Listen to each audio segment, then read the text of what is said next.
I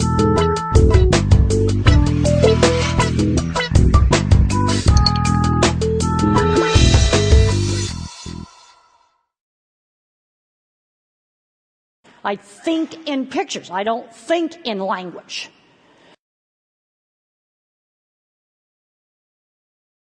But a new tool introduced in the 1990s goes one step further.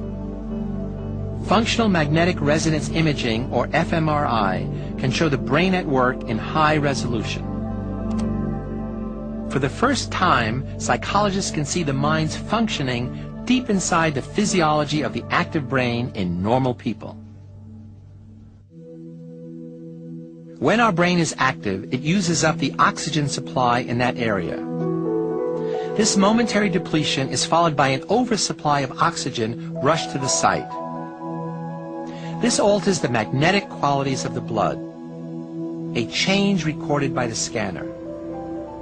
After further computer processing, a detailed picture of that local brain activity emerges. With new brain imaging technology, psychological scientists can explore far more about our abilities than ever before. From better-known systems like perception to less understood systems like motivation and emotion. Perhaps our most awe-inspiring ability is how we see the world. Vision is so complex, about 40% of our brain is devoted to it.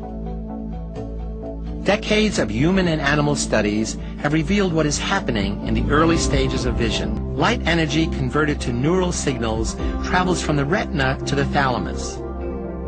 Then these signals move to the back of each hemisphere of the brain, to an area called the primary visual cortex.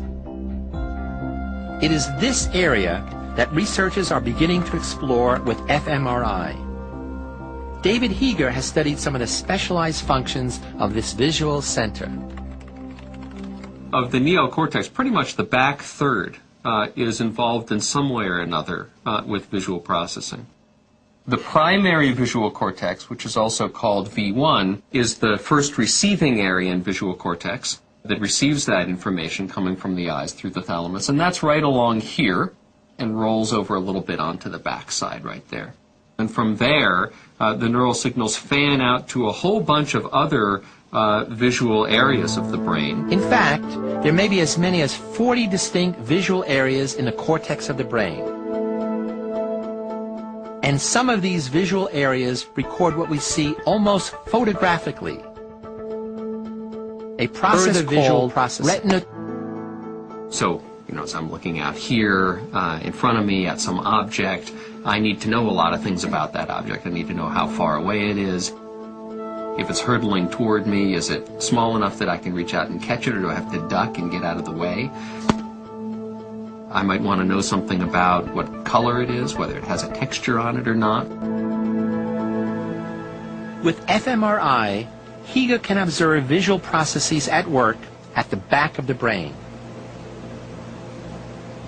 Here we're going to look at an example of how different areas of visual cortex are specialized for different kinds of visual functions. On the top, you're seeing a flickering checkerboard here that's alternating with a blank gray screen, and a pattern of randomly positioned white dots that are first moving, then stationary. The bottom two panels are showing visual cortex responding. On the bottom right, in response to the flickering checkerboard, you see activity in V1, primary visual cortex.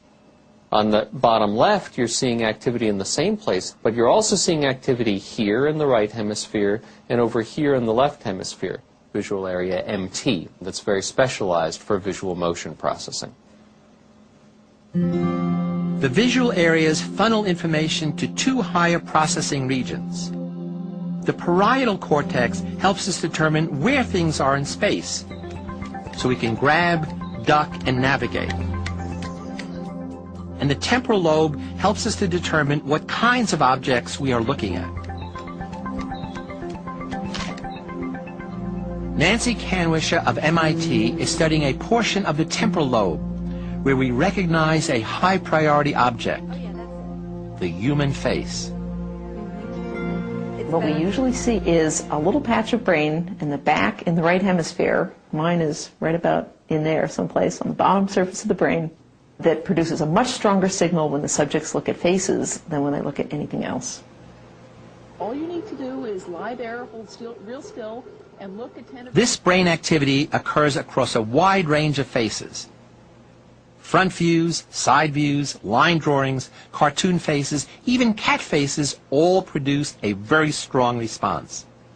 But was it really whole faces that were creating this effect, or just parts of faces? One of the things we've been concerned with is to argue that it really is faces per se that this area responds to, rather than, say, two little dots, or curvy lines, or other kind of simpler descriptions.